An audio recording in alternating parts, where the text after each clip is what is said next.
Greetings, fellow traveler. As humanity awakens and evolves, we see change in every aspect of our lives. Let's consciously manifest our desires. I am Candace Craw-Goldman, and this is New Earth Journey.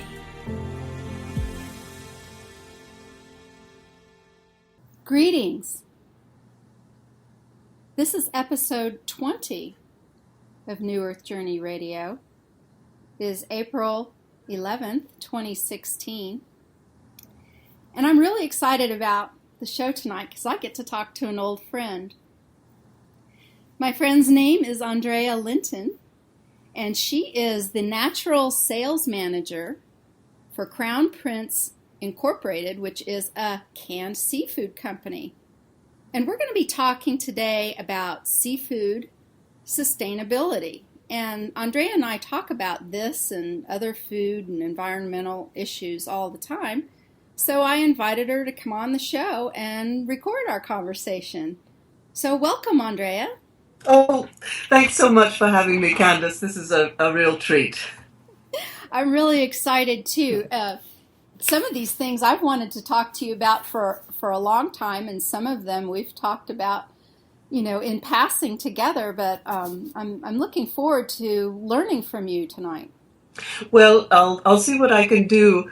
I have been working in the canned seafood business for 17 years, and along the way, my natural interest in seafood, because I love seafood, has really gotten sparked by some of the issues that I saw coming up, some of the way that the industry is developing, and being in the natural food trade, in that marketplace, there's all sorts of concerns that both retailers and consumers have been bringing to our attention, or that we've been discovering that we've brought to the attention of retailers and consumers. So it's been a long learning experience. It's fascinating, but also very illustrative of the changes that are going on in how the world gets food and the pressure on wild-caught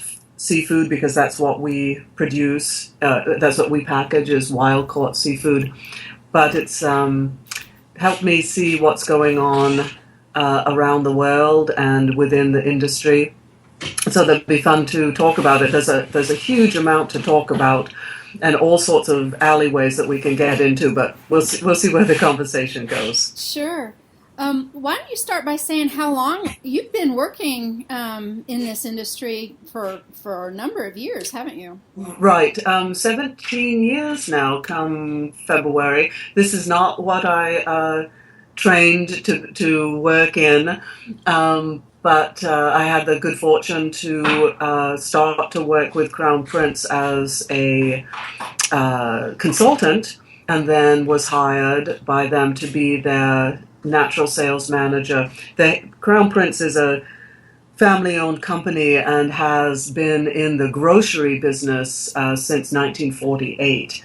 And my boss, the current president of the company, developed the natural line back in 1998 because she saw, being based in Southern California, she saw the growth of stores like Mrs. Gooch's and Wild Oats and Whole Foods, and saw that there was an increasing demand for what we refer to as clean seafood.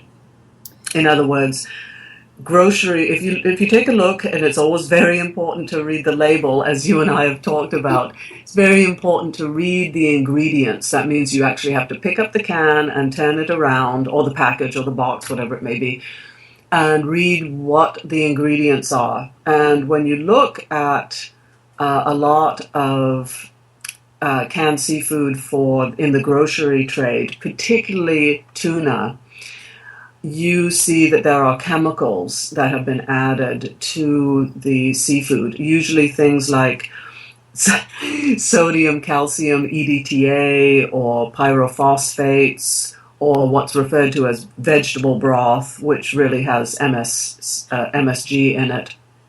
Why would they add any of those things, Andrea? Well, they have those chemicals have various functions. Typically, they would be to mask odor or to make the product whiter. They're in actual sense, they're bleaching agents.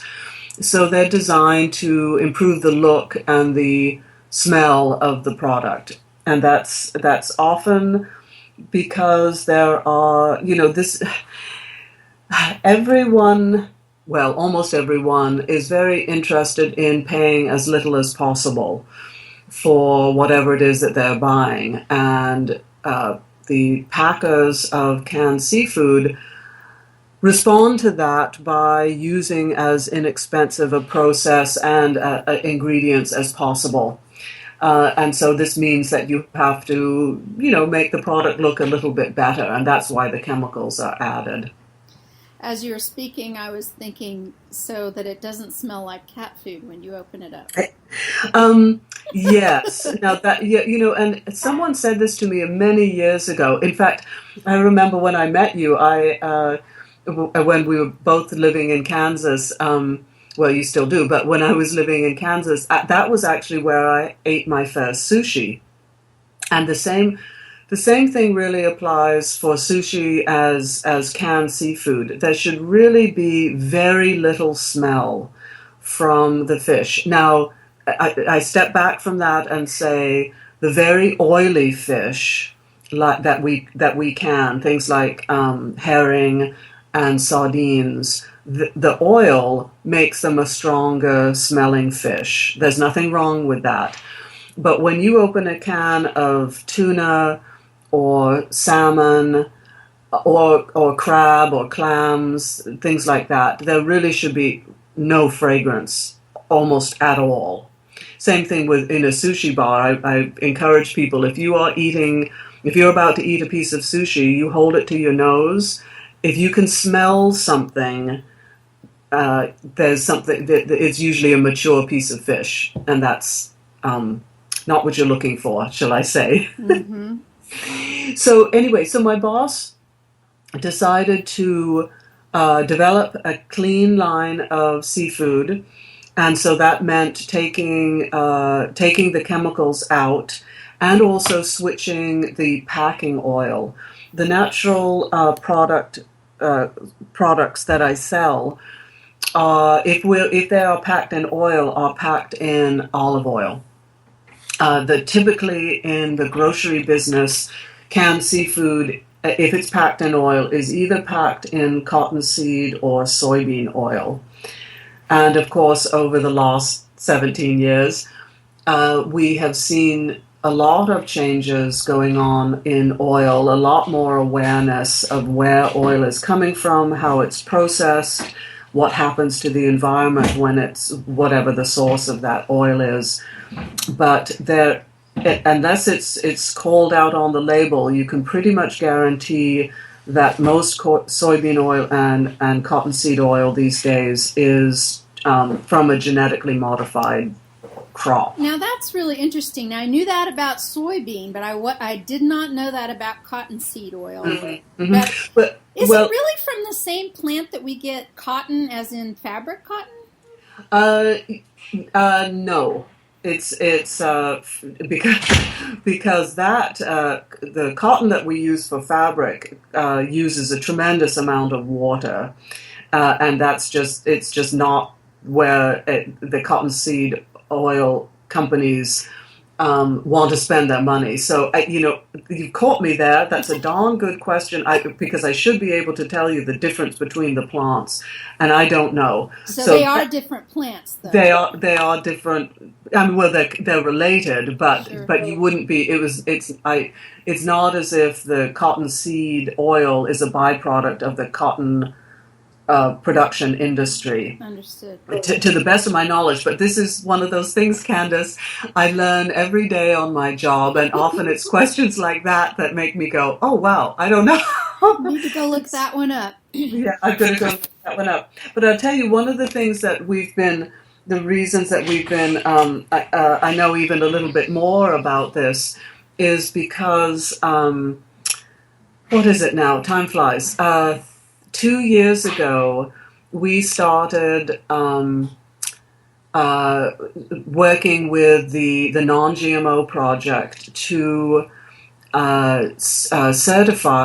verify the non-GMO status of all of our natural products. And I'm very proud to say that all of our natural products are now non-GMO verified, non-GMO project verified. And that has led to a very interesting change within the formulation of our grocery products, because yet again, the evolving of the grocery industry in the last 17 years has gotten to the point that they're very interested in the things that consumers have been bringing to their attention, or that consumers are concerned with. So what has happened is the natural product industry has influenced the position of grocery retailers and grocery consumers. So we are now, within Crown Prince, we are now working on altering the formulation of our products on the grocery side to make sure that they can be non-GMO project verified. And that means digging into what is the character of the oil that we're using, and if we're finding out that it's genetically modified, that we are making it clear that we need to change that oil. And I'll tell you, and so that means that I should step back and say, one of the things that I have found utterly fascinating that has occurred as part of my job, and part of, for example, doing the non-GMO verification, is actually looking at how the world of ingredient supply works. And it reminds me of how there are certain forces at work that in a certain sense make sense, but in another sense are dangerous, or of concern, I should say. And that is the fact that there are rather few sources these days on an international level for certain products. So when you look at a lot of canned seafood on the shelf, particularly things like oysters, clams, mussels, crab, a lot of it is coming from China. And that's because the American market, and probably many other markets, are interested in paying very little for their canned seafood. Therefore, the product usually has to come from a country where the labor costs are very low. But that also means that you are getting oil or packing material from the country in which the product is packed. And so that's one of the reasons that we're looking at probably a preponderance of genetically modified cottonseed oil and soybean oil, is because they're being produced in China for the packing industry. You know, that this whole idea of China really, really concerns me. I've heard a lot of news about the tilapia fish, and then some other, news about sending. I mean, we already know that they're sending chicken over there to be processed and brought back, and they're doing more and more of that with fish. And gosh, what are your thoughts about all of that, handing our food over to be processed in that way? Well, yeah, that was, I can still remember my boss smiling when we had gone on a trip. We regularly visit all of our packing plants all around the world, and we pack product in Morocco, Scotland, Thailand, Malaysia, Chile,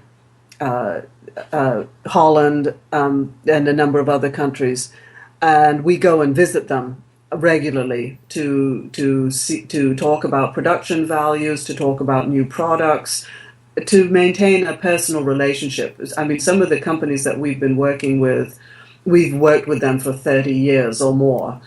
My boss had invited me to go on a trip with her up to British Columbia to visit one of our salmon packing companies. And when I say that, I should step back, Candace, and just make it clear that pretty much these days, the canned seafood industry is co-packed, meaning hardly any canned seafood brand owns the packing plant in which their product is created. Mm-hmm.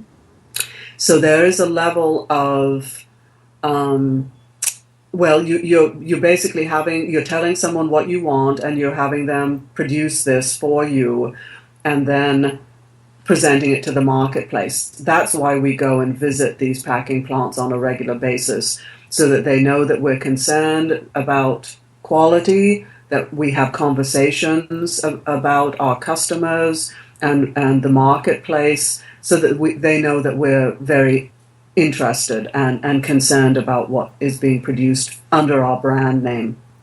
So anyway, we went up to British Columbia, went to see lovely people at the packing plant that we use there in Vancouver, and the company that we work for up there doesn't just do canned seafood; they also do frozen product.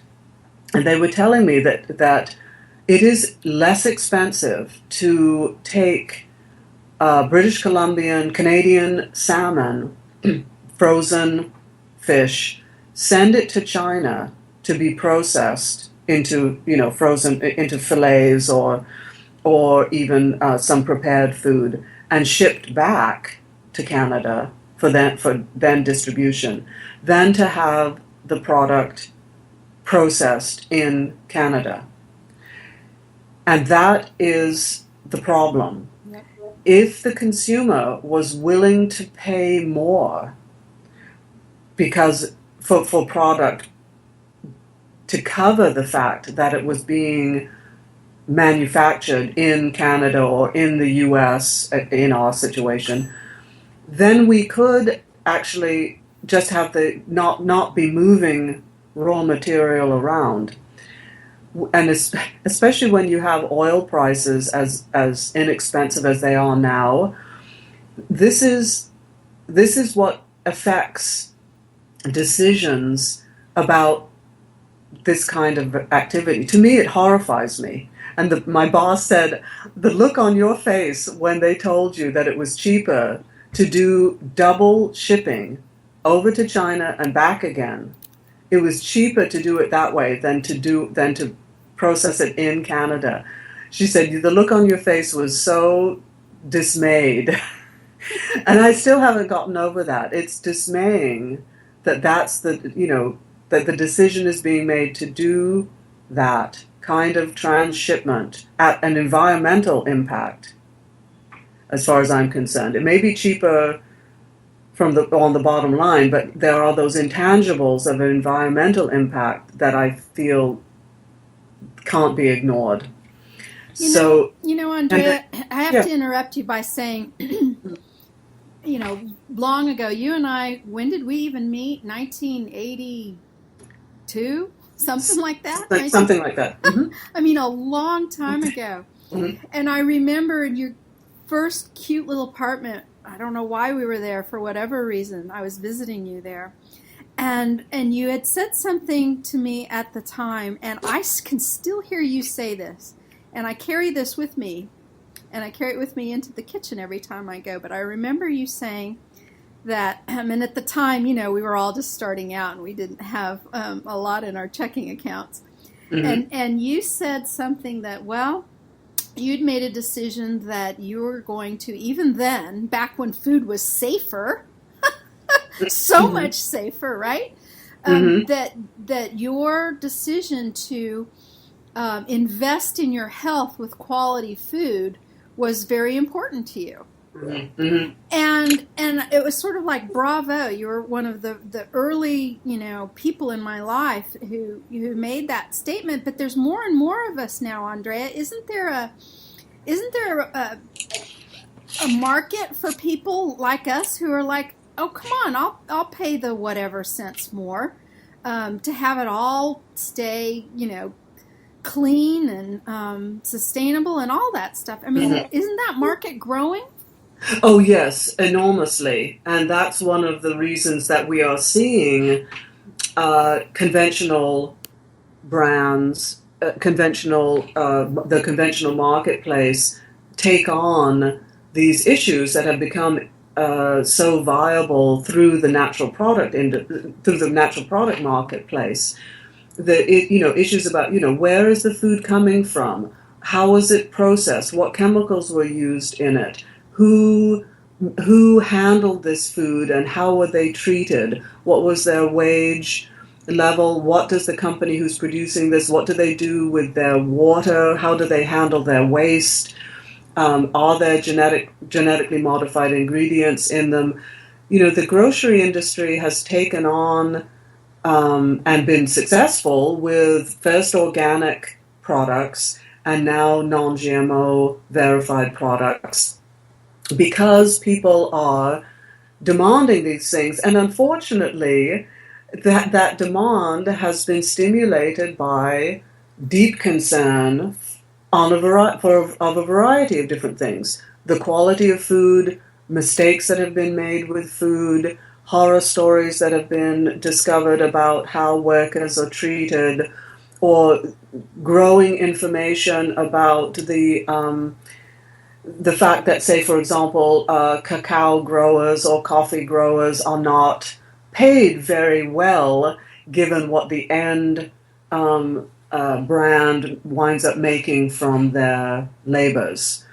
So there is a lot, and of course then there's just, with the internet, I mean, I can still remember, my dear, when email came into our daily lives, which for me was at work back in the 1999, and I can still remember thinking to myself, I don't understand this, but I can see where this is going.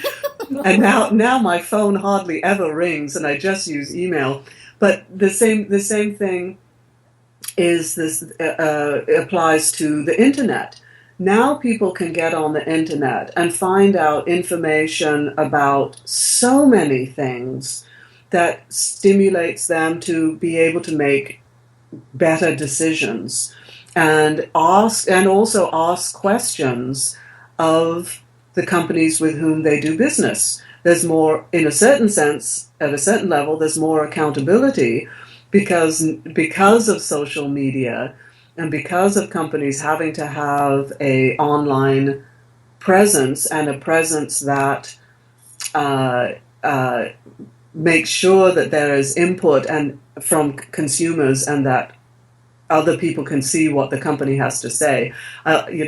For better or worse, the Amazon is an amazing company in the visibility that you have to consumer comments about products. And that, I think, is and I'm not saying that Amazon initiated that or invented that, but that the whole possibility of being able to find out information about what you're eating has just exponentially increased over the last few years. And there is a marketplace for all of and an industry to take care of all of us who are deeply concerned about our food. Yes, well, the packing is one thing, but the waters themselves, the things going on over in Japan, Fukushima and the radiation, how does that impact your industry? Well, yes, and that whole incident, besides being such a horror and a devastation and so awful as a human to watch what happened to the communities and is still happening to the communities who were inundated, we have to remember that whole thing started off with an earthquake and then a tsunami and then the disaster at the Fukushima plant.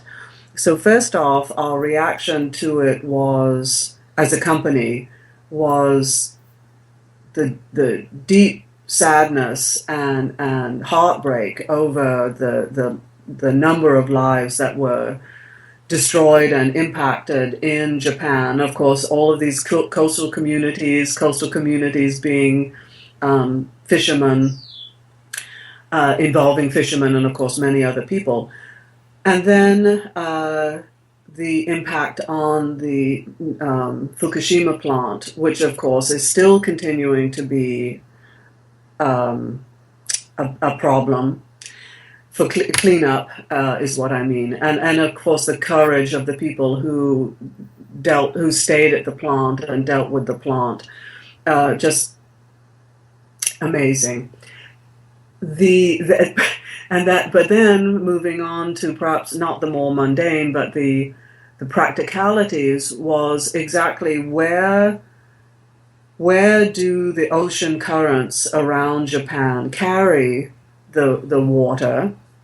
How long is an isotope shelf life? So where would fish be affected? How long would it be affected? Who is testing it? When would you begin to see this possibly show up in American waters because of cross Pacific currents? What kind of, and then quite frankly, do you believe right. what the government is saying, or what various official bodies are saying about the level of radiation and problem coming out of that? So Candace, I can reflect about what I see reported. What the reality is, I don't know. I will say that of course we are all connected. So when I say and ocean currents, while they are studied, they aren't necessarily. We don't necessarily know everything about them, as is true about so many things. My company doesn't harvest any fish off the Sea of Japan. But of course we know that there were, the West Coast particularly, where I live, we began to see flotsam and jetsam from the tsunami having swept into Japan and then carried things back out to sea. I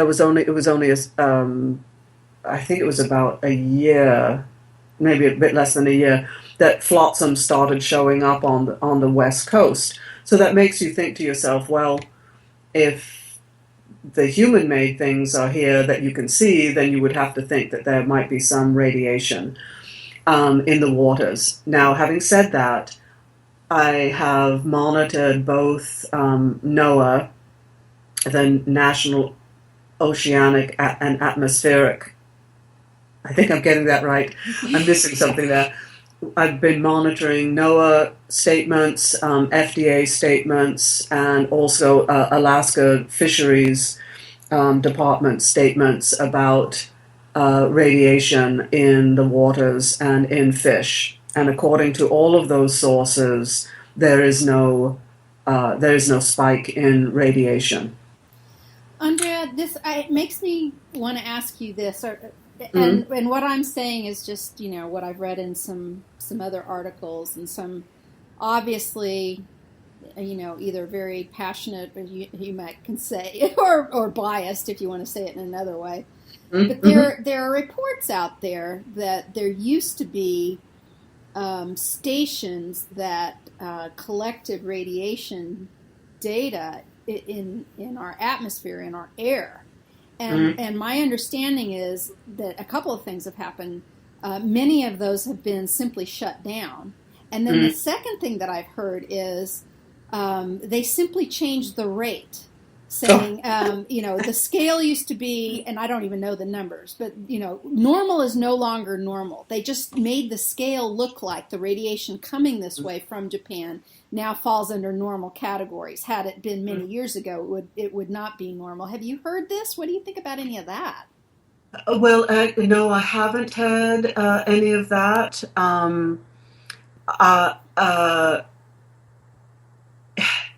But, My tendency would be to think that that's quite surely a possibility. We're without going into detail because that would be subjects for many more conversations. But Yeah. but we're well aware that there is manipulation of information if a required or desired reaction is to be achieved. So I can just say that and leave it at that. I have I don't know about that. I'll say that. I'll say that my hands are pretty full with the things that I have to keep track of, and so even though I did do a little bit of research about radiation, and because of the Fukushima disaster, that was at the time, and I haven't kept up on that, and I'm. So I'm not. I couldn't reflect about that, except to say, as in a general way, that it's quite possible. Let me just tell you this. I know, a lot of people in my community, the spiritual metaphysical community, they're very concerned about the poisoning of our planet and our human selves. And so one of the things that it's starting to be pretty a common idea is to be very leery of Pacific cod, particularly tuna, because of the radiation. I mean, as you were speaking about it, I'm thinking about how you talked about putting the sushi up to your nose and sniff it. Well, nobody can sniff radiation. Mm-hmm. So, we're kind of stuck there. But there is a persistent idea out there that, maybe we shouldn't be eating anything from the Pacific Ocean because, we all live in an aquarium, really. I mean, the Earth's an aquarium. It's all going to get spread around somehow, just like the pharmaceuticals in our tap water, right? Well, yes, and being a gardener myself, this is, it leads me back to thinking about what Michael Pollan said a number of years ago. Eat real food, not too much, mainly vegetables. I think that the less processed your food, the less processed food you eat, the better. If you are going to eat protein sources, I would really encourage people, particularly in the first world, to eat further down the food chain. I'm thinking about seafood right now. Mm-hmm. That's why. Well, we've seen a huge increase in people eating in sardines. In my time working for Crown Prince, when I first got started, the core of a canned seafood set was tuna and salmon. Mm-hmm. Now I would say that our most popular item is skinless and boneless sardines. That's what sells the most. And I think that it is a reflection of deep concerns about what is gathering in the fish in the open oceans because, as you say, this is an enclosed system. If we put something into the atmosphere, it is typically going to stay in the atmosphere and become incorporated into the bodies of all of us, all of the living creatures on the planet, at some point or other, in some way or other, and for some length of time or other. We test our tuna, but actually the tuna that we sell, we are getting albacore from New Zealand waters, and we're getting skipjack and yellowfin tuna from the Maldives in the Indian Ocean, and we get tongal tuna from the Gulf of Thailand. So we don't sell any, we don't pack any Pacific or Northwest Coast albacore, though I eat it myself because I have an acquaintance who fishes for albacore and I buy it from them. And I would say that with the predatory fish like salmon and tuna, particularly tuna, that the smaller the fish, the better off you are, if you want to eat it, because of course the smaller fish are younger and have had less chance to accumulate toxins. Having said that, I am deeply concerned for us who are living now and the children who are being born into this world at the stuff that we are finding in human bodies. We eat and what we ingest, clothing that we've been insisting on being necessary is poisonous, as you would think that it would be.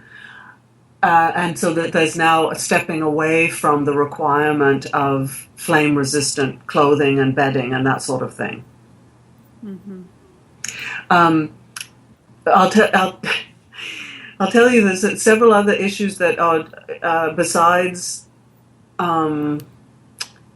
possible radiation that are of even deeper concern to me, and it's a basic thing, and I know I'm going to irritate some people in the plastics industry, but my deep concern these days is plastic in the ocean. Yeah. And this is something that is a complete disaster and needs a worldwide response. I'm not saying we should stop using plastic, but we should get it out of the ocean and as fast as possible, because it's contaminating the waters of our ocean and will have an effect on all of us eventually. And then the same thing also goes for ocean acidification, which is the result of climate change. That is affecting the ability of mollusks to create hard shells. And if you thought about a world in which we can't anymore harvest oysters or clams or mussels, and possibly even some shellfish, because they can't create shell anymore, we've got a huge issue. And that is, again, something that is going to require national, international cooperation. So I'm very appreciative of people being concerned about radiation in seafood, hoping that they take action to speak to government and governments and international bodies about their concerns and taking action about it. There are other bigger issues as well. What I wanted to ask you about too was this whole industry of farmed fish and the tilapia fish especially, and some of the shrimp. I'm like anyone else, and especially here in landlocked Kansas, looking at what's available to us in the grocer's freezer or at restaurants. And my guess is there's very few restaurants, unless they're very fine restaurants, who serve wild-caught salmon. Most of it, I believe, will be the farmed Atlantic stuff. What are your thoughts on some of that, some of the farmed fish? Well, my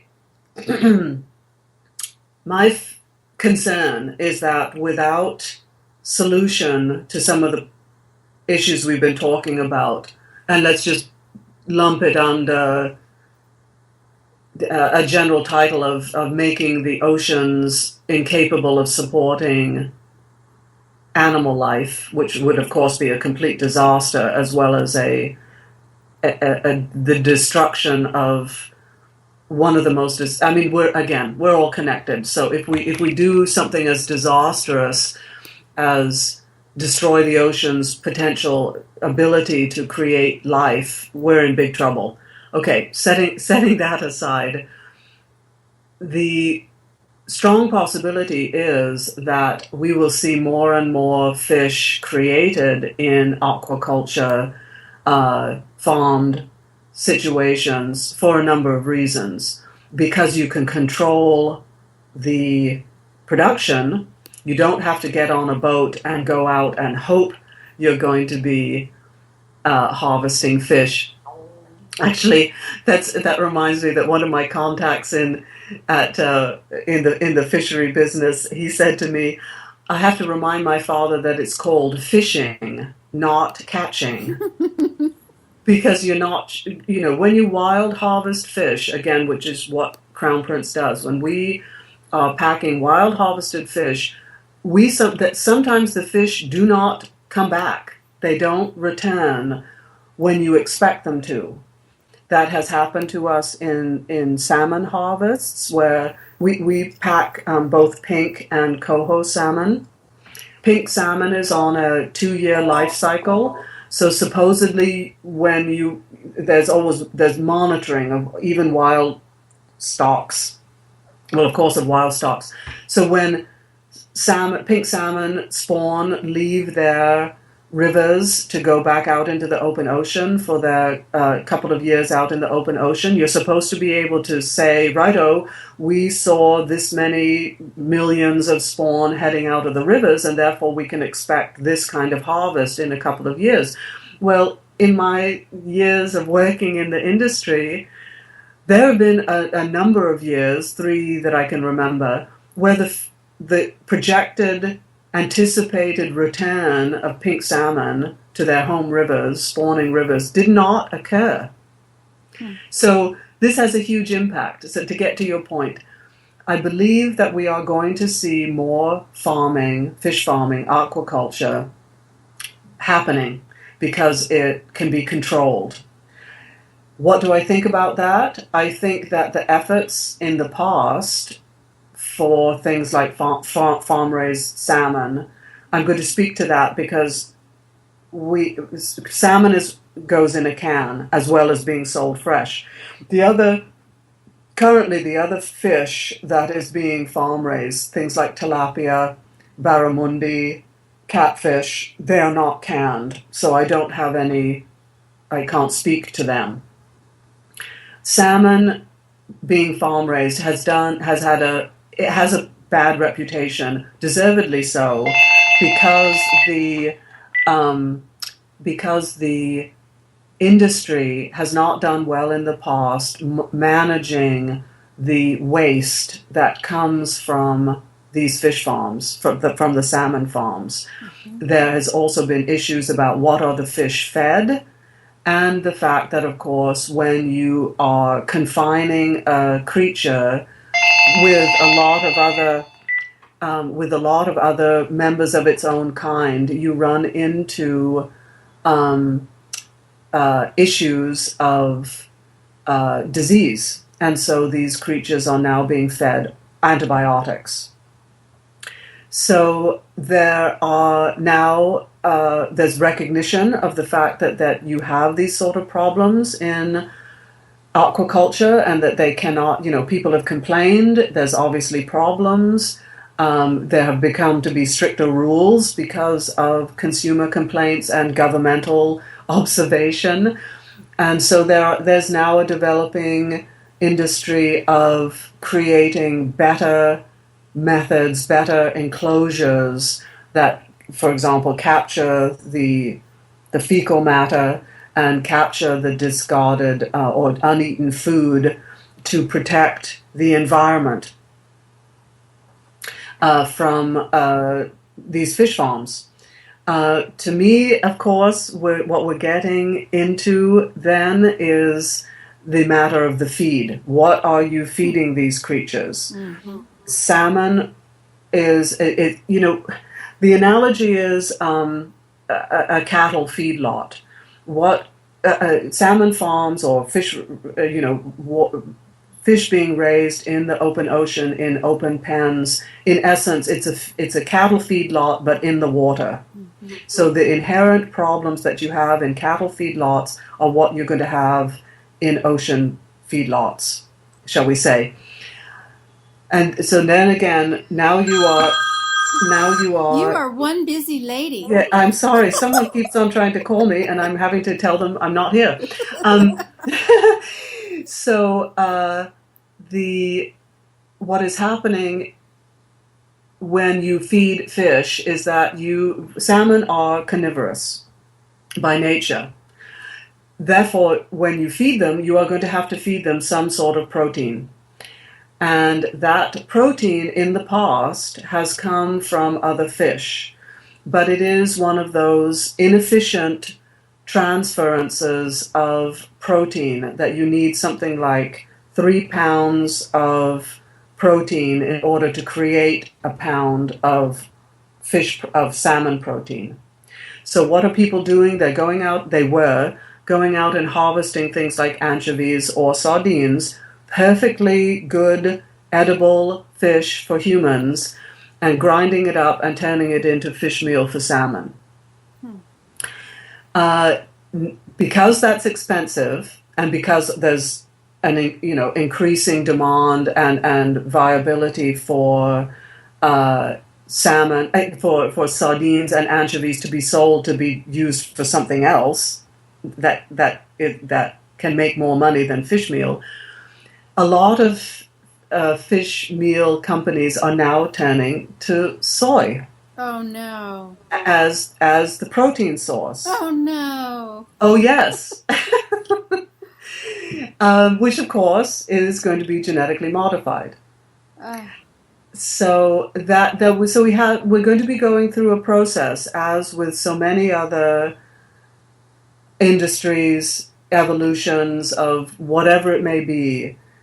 We're going to be going through a process to getting people who are going to be doing aquaculture to do it correctly, in a sensible, environmentally conscious, sustainable way.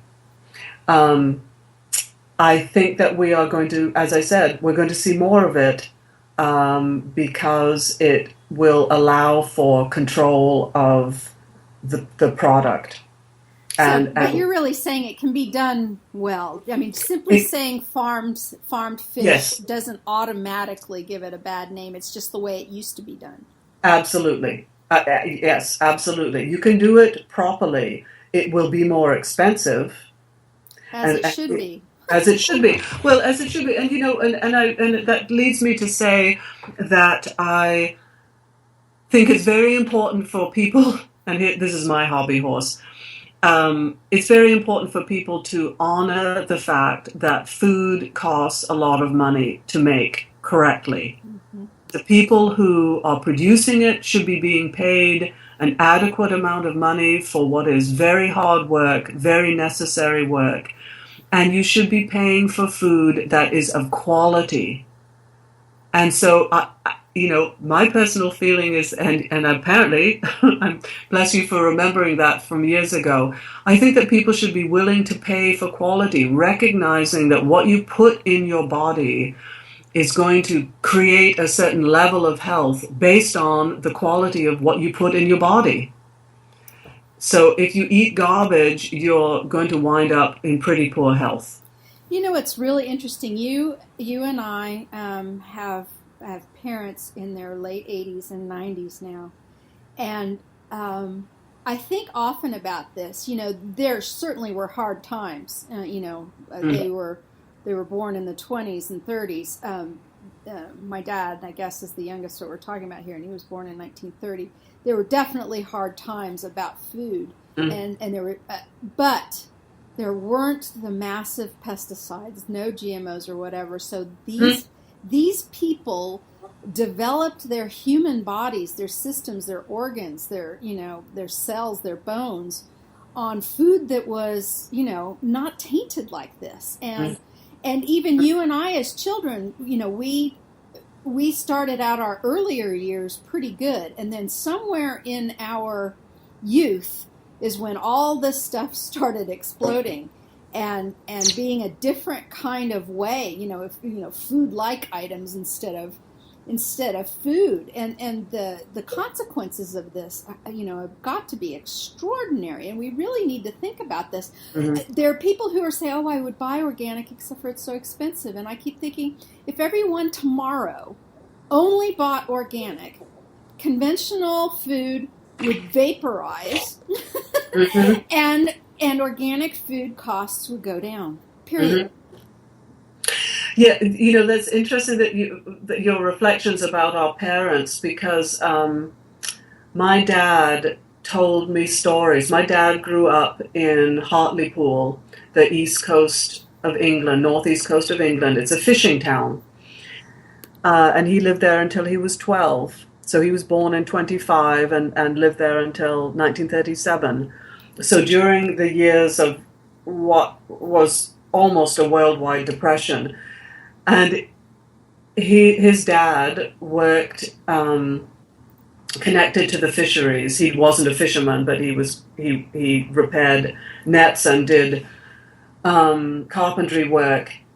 And my granddad had many friends who would give them fish. So my dad and my grandmother apparently got so tired of fish that she would say, "Oh, not more halibut or not more cod or whatever it might have been." And I said to my dad, the fish that you ate, you can't even get anymore. Right. And they had it in abundance. So I hear what you're saying. But I'll tell you, my reflection is what happened to food, particularly in the Western world, was the Second World War, when it was necessary from a particular point of view to create a bunch of food that could be shipped over with troops so that they had a guaranteed supply of food. That led to the processing of food to an accelerated degree.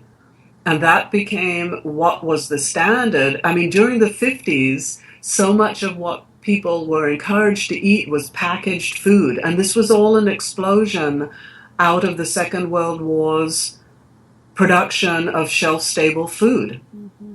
That, I think, in essence, the technology that was used, war and its impact is another entire month worth of discussions. But in this case, I think that to put our finger on it, the mass production of shelf-stable food for the war effort is something that we have only slowly started to from which we've only started to recover. Andrea, I think this might be a really great time to sort of wrap it up here, because this has been so amazing to talk with you. I hope you come back and talk to me more about some of these issues, because we could go on and on. I've learned so much today about so many things, and we've only just barely scratched the surface on many of these issues, and I think we have a lot to discuss. Would you return to talk more in the future? Well, I would be delighted, absolutely delighted. And there's so many things we could talk about. I mean, this is just one little thing we could talk about, but this has been delightful. I want to tell the audience, if they have any questions at all that they might want to ask Andrea directly about what she knows about natural products and canning seafood industry, you can find her at Andrea at crownprince.com. That's Andrea at crownprince.com. I'll put that down on the link and underneath the show as well. So, Andrea, you live up in beautiful Washington State. How's the weather today? What's on your table for the rest of your day?